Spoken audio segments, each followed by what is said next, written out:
दोस्तों, फिल्मों में जो जासूसों के बारे में कहानियां दिखाई जाती है, असल में इनकी जिंदगी उससे बिल्कुल विपरीत होती है। दोस्तों, आज मैं जिनकी कहानी सुनाने जा रहा हूं, उनका नाम विनोद साहनी है। उनका जन्म 60 से 70 के दशक में जम्मू कश्मीर के इलाके में हुआ था। वो पेशे से एक टैक्सी ड्राइवर थे। पाकिस्तान जाने से पहले वो टैक्सी चला के ही अपने परिवार का पालन पोषण किया करते थे। उनके परिवार में उस वक्त उनकी माँ, उनकी छोटी बहन और भाई थे। उन्होंने ये भी बताया कि लगभग 6 साल तक उन्होंने टैक्सी चलाई। 1972 से 1977 तक बहुत ही कम आमदनी में घर को चलाना पड़ता था और किसी तरह की कोई फिक्स्ड इनकम नहीं थी। किसी एक सुबह हर दिन की तरह वो अपनी टैक्सी लेकर कमाई के लिए निकले। उन्हें इस बात का इल्म ही नहीं था कि उस दिन उनके साथ क्या होने वाला था। वो अपनी टैक्सी स्टैंड पर लगाकर पैसेंजर का इंतजार कर रहे थे। तभी एक पैसेंजर उनकी गाड़ी में आकर बैठ गया। जो पैसेंजर उनकी गाड़ी में आकर बैठा था वो एक आर्मी ऑफिसर था। थोड़ी देर बाद उनकी हल्की बातचीत होने लगी। उस आर्मी ऑफिसर ने विनोद साहनी से पूछा, एक दिन में टैक्सी चला के कितना कमा लेते हो? विनोद साहनी ने जवाब में कहा, कभी 30, कभी 40, कभी 50 और कभी कुछ भी नहीं।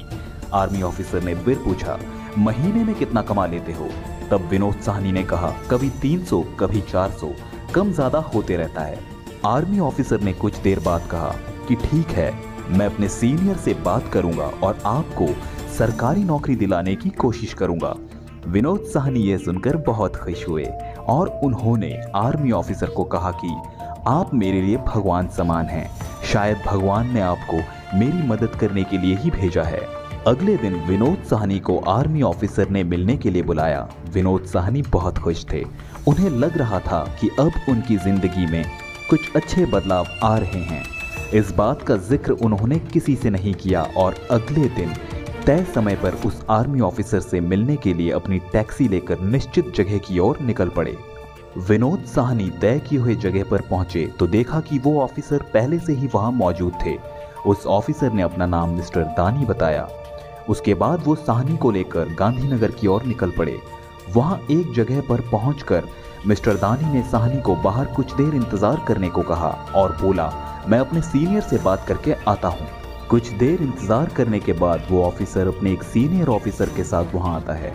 दानी ने अपने सीनियर ऑफिसर को साहनी से मिलाया और कहा कि ये वही आदमी है जिसका जिक्र मैंने आपसे किया था।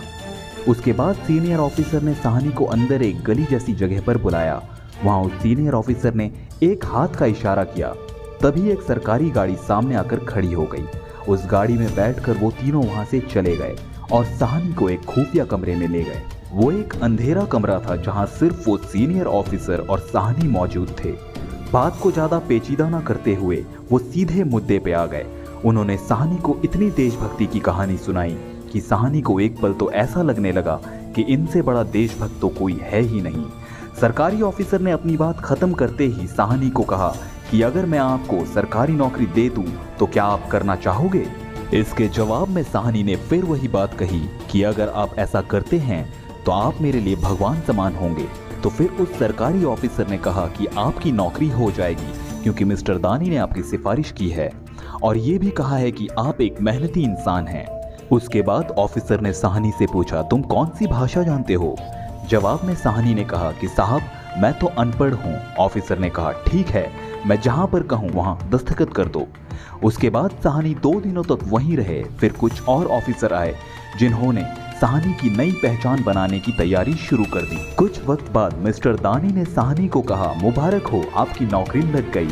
लेकिन साहनी को अब तक ये नहीं पता था कि उन्हें करना क्या है। अगली सुबह साहनी को एक नए ऑफिसर मिस्टर चड्डा के साथ आरएसपुरा सेक्टर भेज दिया गया।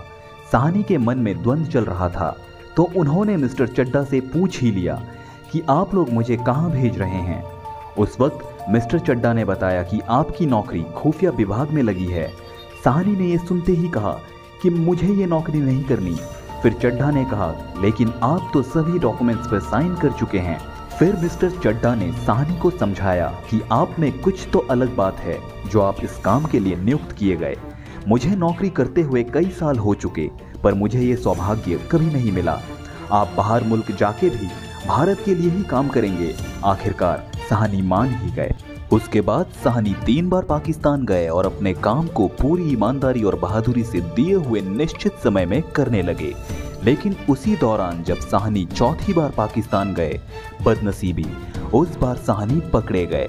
वो हुआ यूं, उस बार जब साहनी पाकिस्तान गए तो उन्होंने वहां एक लोकल गाइड ले लिया। कुछ वक्त गुजरने के बाद उस गाइड को शायद साहनी पर शक होने लगा। उसी गाइड ने मौका देखते ही पाक सेना को इसकी खबर कर दी। उसके बाद पाक सेना ने साहनी को गिरफ्तार कर लिया।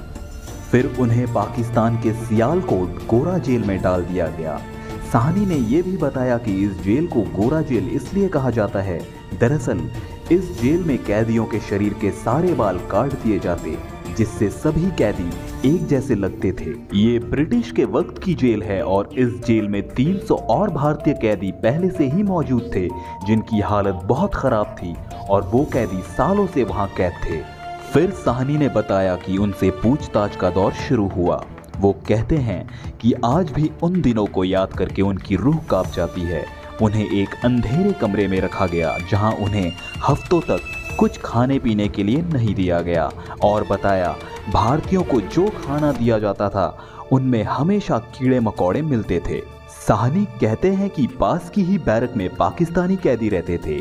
वो जो फल खाते उनके छिलके भारतीय कैदियों के बैरक में फेंक देते, जिन छिलकों को भारतीय कैदी बड़े चाव से खाते थे। उन्होंने बताया कि कई सारे भारतीय कैदी जो पाकिस्तानी जेल की टॉर्चर सह सह के पागल तक हो चुके हैं।